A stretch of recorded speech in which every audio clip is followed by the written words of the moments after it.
Azbillahi minash shaitanir rajim. Bismillahir rahmanir rahim. Alhamdulillah. Salatu wassalamu ala rasulillah. Assalamu alaikum everyone. Assalamu alaikum everyone. Okay, Shanu, in the last session we talked about how Dawood alayhi salam emerged in the battlefield, killing the opposite king. His name was Jalut. And later on, Dawood alayhi salam ended up being the king. Then, while mentioning that, Allah subhanahu wa ta'ala says, Auzubillahi minash shaitanir rajim, وَلَوْلَا دَفْعُ اللَّهِ النَّاسَ بَعْضُهُمْ بِبَعْضٍ لَفَسَدَتِ الْأَرْضُ.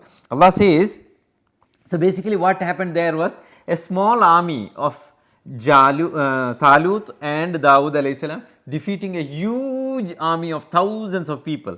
And with that, Allah making a statement saying that, likewise, Allah subhanahu wa ta'ala controls or prevents some of the people from some other people. Means basically what happens is, and if Allah did not check one set of people by means of another, the earth would lafasadatil ardh. Allah says, if Allah wouldn't have controlled such people who are corrupt, who do bad things in the world, and they were strong, they have got many people and all that, they are strong in everything, in human resources or armies or whatever it is.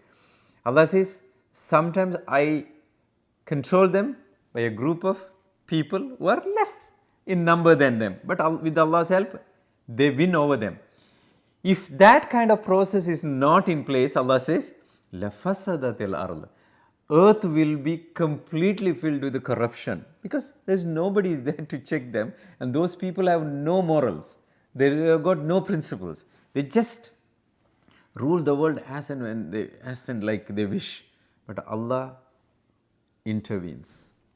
A lesson which is very, very important to understand, because in across the world sometimes you see a lot of corruptions, injustice happening, and you feel helpless. You can't do anything about it.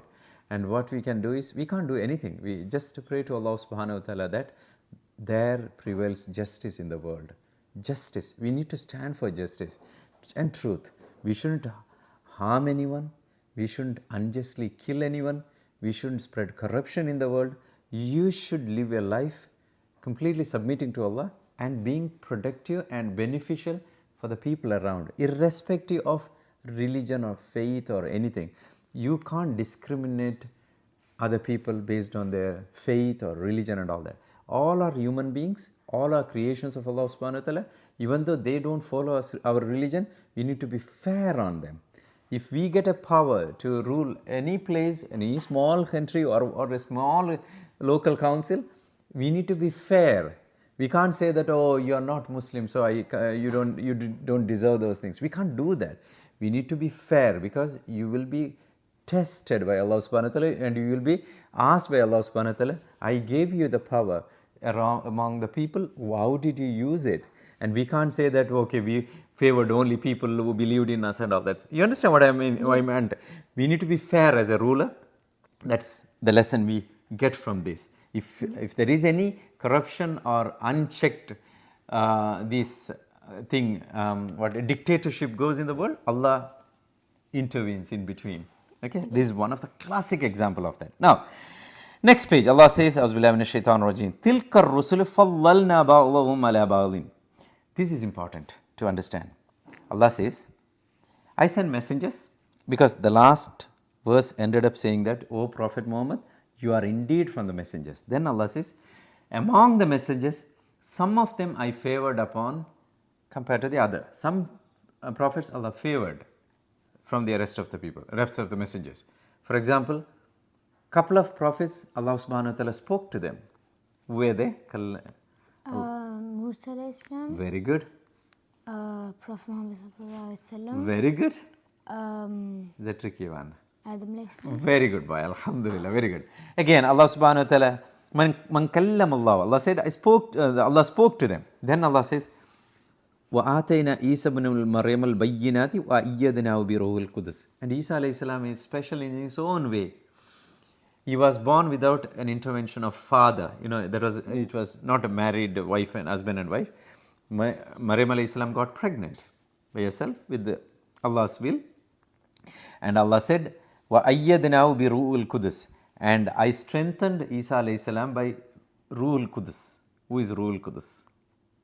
Jibreel alayhi salam. Jibreel alayhi salam. Allah is referring. So Isa alayhi salam has a special status because he was born without a father, and Allah says, I strengthened him with the Ruhul Qudus. Then Allah subhanahu wa ta'ala, وَلَوْ شَاءَ Allah.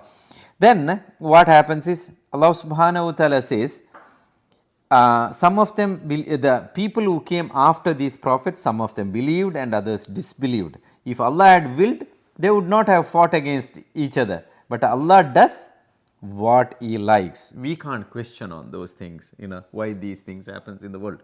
It's all beyond our wisdom to understand. But Allah subhanahu wa ta'ala is referring to some of the prophets were preferred over the other prophets. But as far as we are concerned, are we supposed to discriminate between the prophets? Can we do that? No. Excellent. Allah has chosen some prophets and given them more, these things compared to the others. But as far as us concerned, Muslims are concerned, or believers are concerned, we don't discriminate between the prophets. Yeah. Where does Allah says that?